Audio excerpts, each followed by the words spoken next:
As equações de Maxwell descrevem então estes campos e relacionam-nos. São 4 no total, mas cada uma pode ser escrita de duas maneiras diferentes. Na forma diferencial, que se refere a um ponto específico, ou integral, que se refere a uma parte ou volume no espaço. As duas maneiras querem dizer a mesma coisa. Isto é provado usando leis matemáticas, a lei de Gauss e a lei de Stokes. Não provém nenhuma lei física. As equações envolvem 5 campos vetoriais, que dependem da posição e do instante no tempo. A densidade de corrente elétrica, J, o campo elétrico, E, o campo magnético, ou de indução magnética, B, e 2 campos auxiliares, o deslocamento elétrico, D, e de excitação magnética, H, que não têm significado físico, mas estão relacionados com os campos elétrico e magnético, sendo muitas vezes simplesmente os anteriores vezes uma constante, ou seja, um número fixo. Vamos então analisar as equações uma a uma. Na primeira, encontramos um símbolo estranho. Ele chama-se del. E esta notação indica que isto é a divergência do campo de deslocamento elétrico. A definição matemática de divergência é um pouco complicado de explicar para pessoas não acostumadas com os conceitos de derivadas parciais. Vou somente dizer que a divergência, num certo ponto, está relacionada com a tendência para o campo apontar para fora, na vizinhança infinitamente pequena desse ponto. Uma maneira simples de visualizar isso é imaginar que o campo representa o movimento de um fluido, uma corrente. Se a divergência for positiva, a corrente aponta em geral para fora dessa vizinhança, enquanto que se for negativa, aponta para dentro. Logo, a primeira equação diz-nos que a tendência para o campo de deslocamento elétrico para apontar para fora na vizinhança de um certo ponto no espaço é dada pela densidade de carga. Densidade porque estamos na vizinhança infinitamente pequena de um ponto. Logo não se pode ter uma carga inteira lá. A forma integral desta equação indica que o fluxo deste líquido imaginário para fora de um certo volume no espaço, ou seja, a quantidade de líquido que está a sair em cada segundo, é igual à carga dentro desse mesmo volume. A equivalência destas duas formas é intuitiva. Se a tendência dos vetores para sair numa vizinhança infinitamente pequena de um ponto, ou seja, a divergência, for igual à carga nessa vizinhança, a densidade, a tendência dos vetores para sair de um volume não infinitamente pequeno, o fluxo, também será igual à carga dentro desse volume. A segunda equação indica que, no caso do campo magnético, a divergência é sempre zero, ou seja, o campo magnético não tem tendência geral nem para sair, nem para entrar na vizinhança de um certo ponto. E por isso o fluxo total que sai de um volume é sempre zero.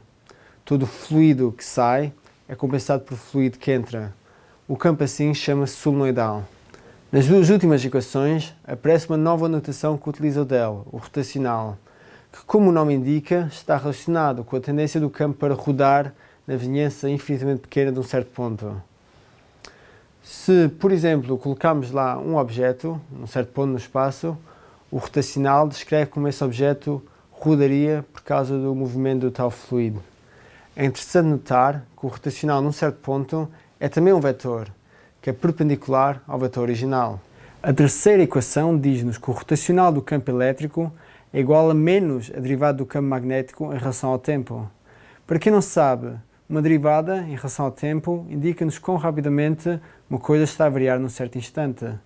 Por exemplo, a velocidade, num certo instante, é derivada da posição em ordem ao tempo, e a aceleração é derivada da velocidade. A derivada de um vetor é um outro vetor que também indica a direção na qual a variação está a ocorrer. Ou seja, a variação do campo magnético corre uma direção perpendicular à direção do campo elétrico, sendo esta a direção do rotacional. Note-se que este tipo de derivada chama-se derivada parcial, porque o campo magnético depende não só do tempo, mas também da localização no espaço. Esta equação é conhecida como a lei de indução de Faraday e é interessante estudar na forma integral. Desta forma, indica-se que o simétrico da derivada do fluxo do campo magnético através de uma superfície é igual ao chamado integral de linha do campo elétrico ao longo do bordo dessa superfície. O integral de linha é basicamente a soma em cada ponto da trajetória do bordo da parte do campo elétrico que tem a mesma direção que a trajetória nesse ponto.